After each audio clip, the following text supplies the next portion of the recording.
Tai iš pradžių aš pristatysiu gyvendinimo taisyklių naujoves, o pabaigoje dar užtvirtinsiu, palyginant skirtumus su 14-20 metų KPP priemonė irgi panašia. Tai kaip ir Vaiva minėjo, paraiškų priėmimas prasideda spalio 2 dieną. Paraiškos renkamos iki lapkričio 30.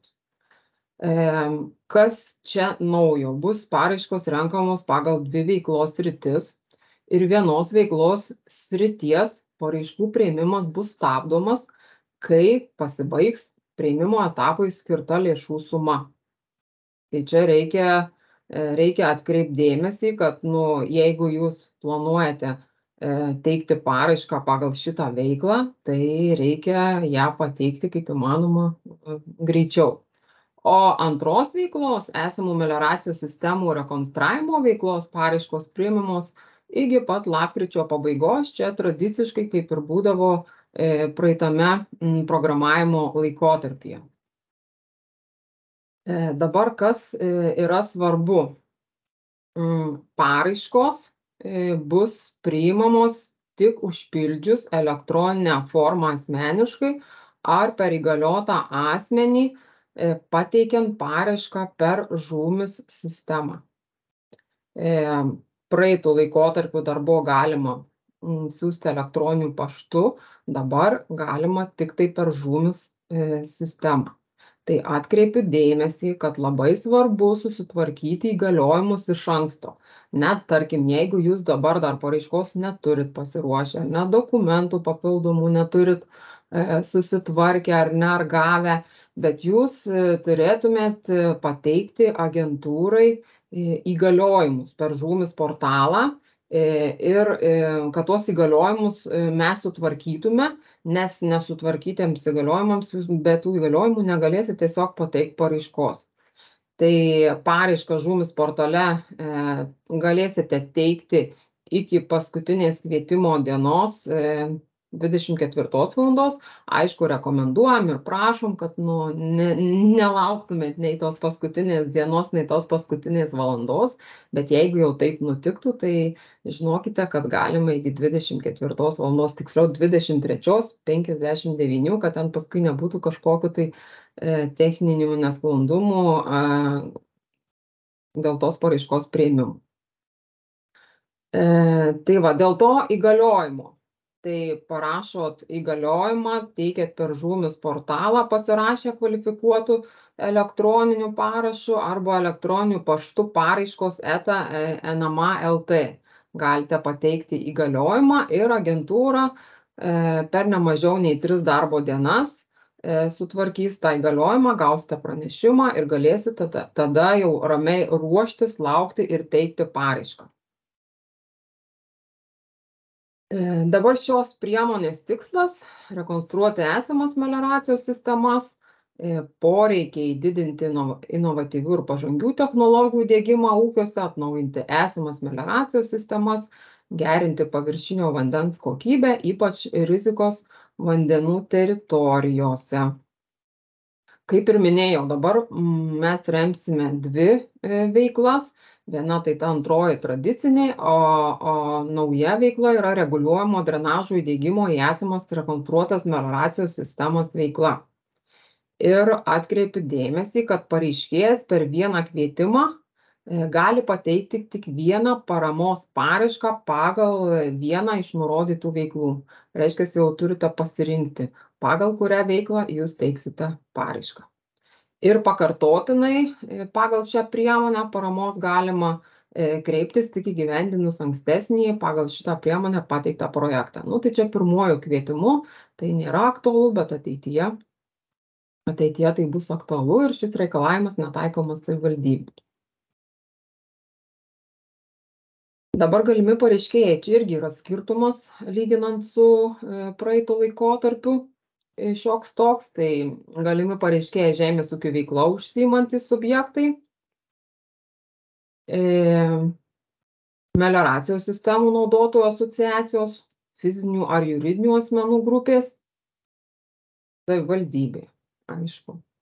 Ir projektai, kuriuos teikia tie pirmieji pirmųjų 3 galimų pareiškėjų rūšys, tai jie turi būti teikiami su partneriu savivaldybė, sudarant jungtinės veiklos sutartis.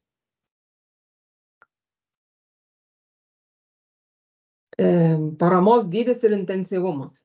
Čia taip pat bus naujiena ir skirtumai. Tikiuosi, jie jūsų neišgąsdins ir mes lauksime gausiai paraiškų. Tai pagal pirmąją veiklą, kai vykdoma reguliuojamo drenažo įdiegimo į esamas rekonstruotas melioracijos sistemas veiklą, didžiausia paramos suma projektui yra iki 40 000 eurų ir finansuojama iki 80% visų tinkamų finansuoti projektų išlaidų.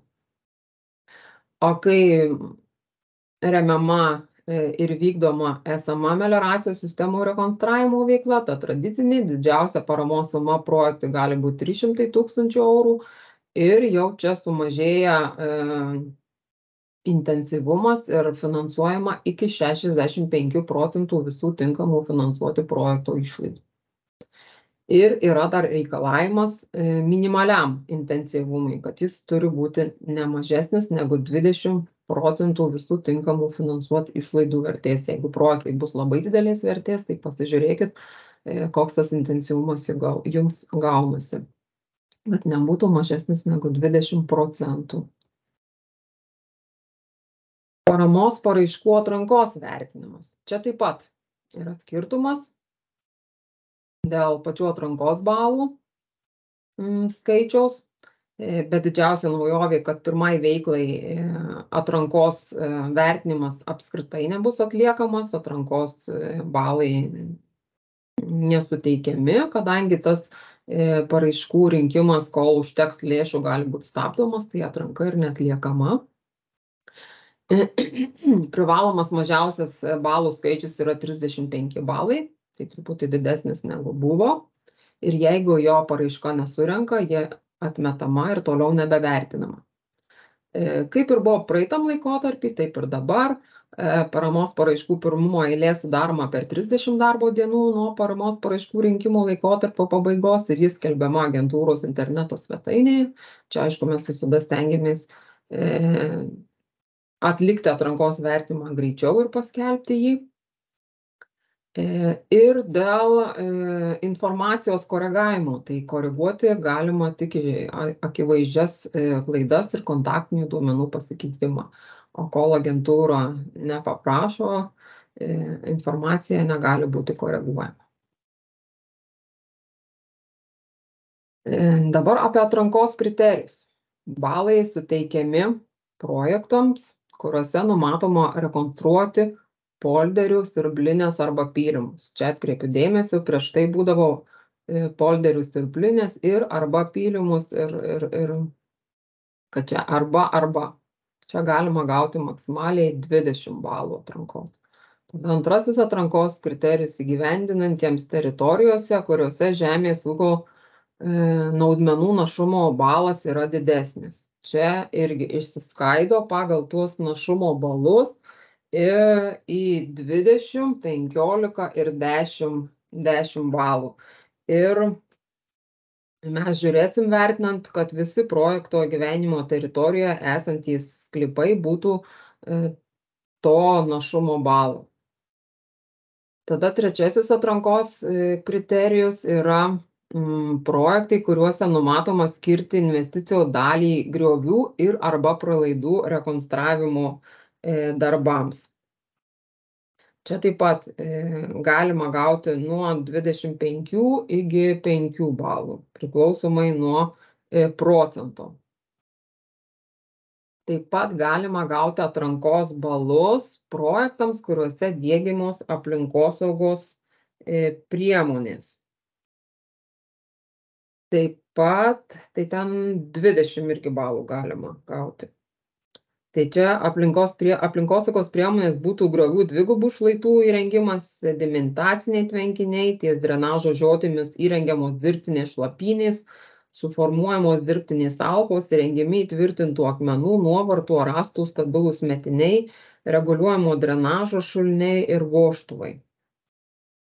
Taip pat galima gauti atrankos balus projektams įgyvendinantiems teritorijose, kuriuose didesnis melioracijos statinių nusidėvėjimas.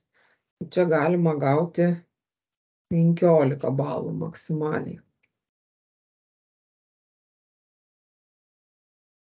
Dabar dėl tinkamumo gauti paramą sąlygų reikalavimų. Tai naujovė šiame laikotarpyje, kad dalis bendrųjų reikalavimų yra pateikti administravimo taisyklėse, dalis jo specifinių reikalavimų yra nurodyti įgyvendinimo taisyklės. Tai atkreipkite dėmesį irgi, kad reikia pasižiūrėti ne tik įgyvendinimo taisyklės, bet ir administravimo taisyklės. Įgyvendinimo taisyklėse yra nurodyti, kurie administravimo taisyklėse nurodyti reikalavimai yra aktualūs šiai priemonei.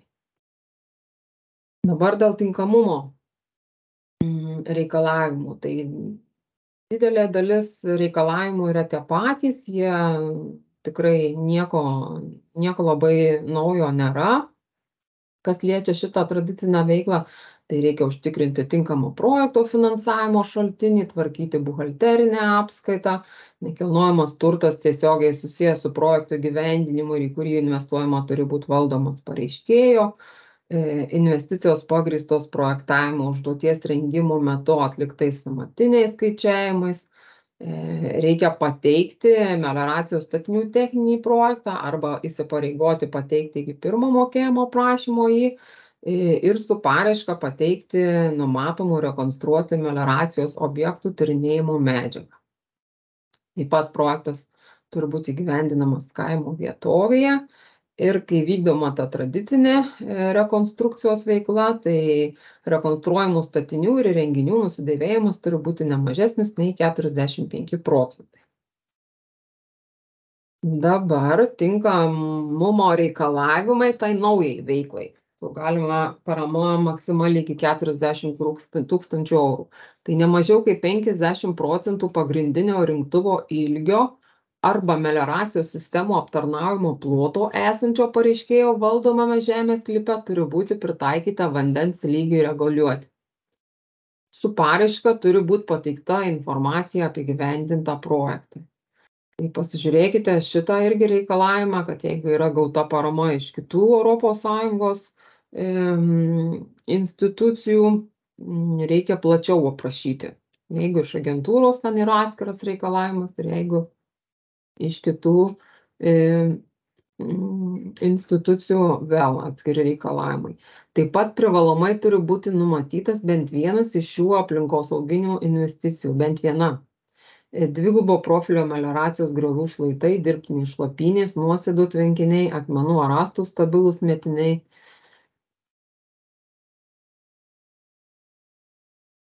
Dabar dėl tinkamų išlaidų kategorijų.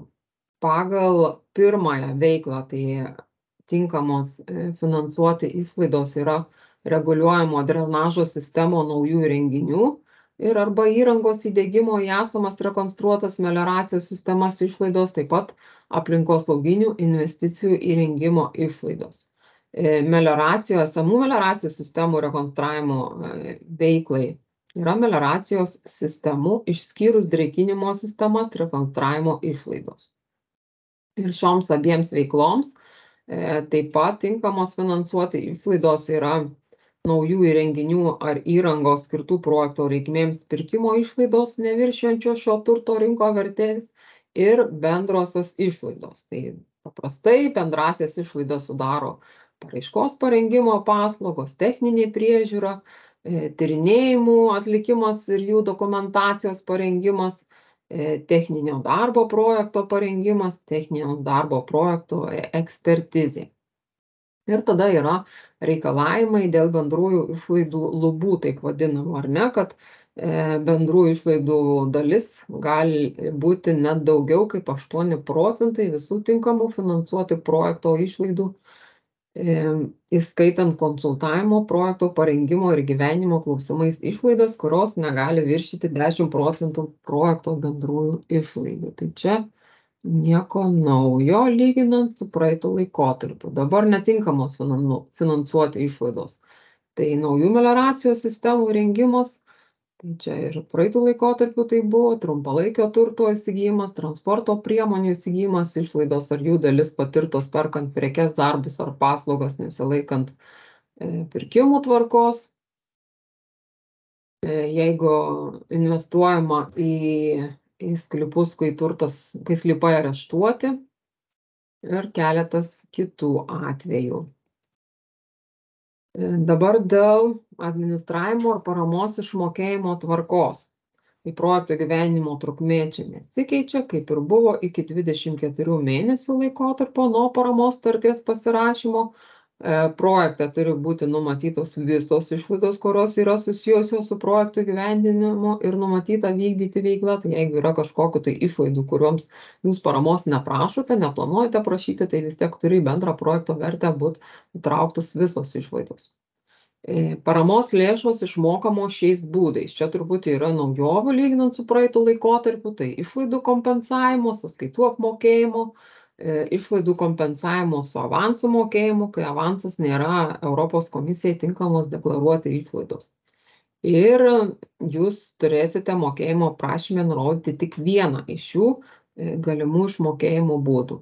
Kaip ir praeitam laikotarpį, taip ir dabar galima pateikti iki 4 mokėjimo prašymų ir kontrolės laikotarpis taip pat 5 metai nuo galutinio paramos lėšų išmokėjimo. Nu ir čia paskutiniai skaidriai yra tie vadinami skirtumai, kuriuos aš stengiausi akcentuoti jau pristatydama šitą priemonę ir naujoves, bet dar užtvirtinimui čia taip pat, kad ir remiama veikla skiriasi ar ne, pasidarė 2 veiklos ar ne, ta viena nauja ir galimi pareiškėjai truputį pasikeitė, ar paramos dydis ir intensyvumas, kaip ir minėjau, ir paraiškų teikimo tvarka labai svarbu, kad neteiktumėt tuo senuoju būdu, kuriuo buvote pripratę, kad nekiltų naujovių, būtinai įgaliojimus susitvarkykite. Paramos paraiškų atrankos vertinimas, tai keitėsi šiek tiek ir atrankos kriterijai, kaip ir minėjau, ir tai pirmai veiklai atrankos vertinimas neatliekamas.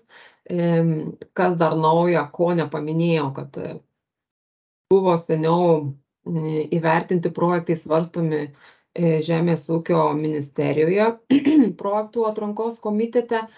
Dabar pagal įgyvendinimo taisykles projektų atrankos komitetai bus agentūroje ir šiuose komitetuose bus svarstomos įvertintos paraiškos.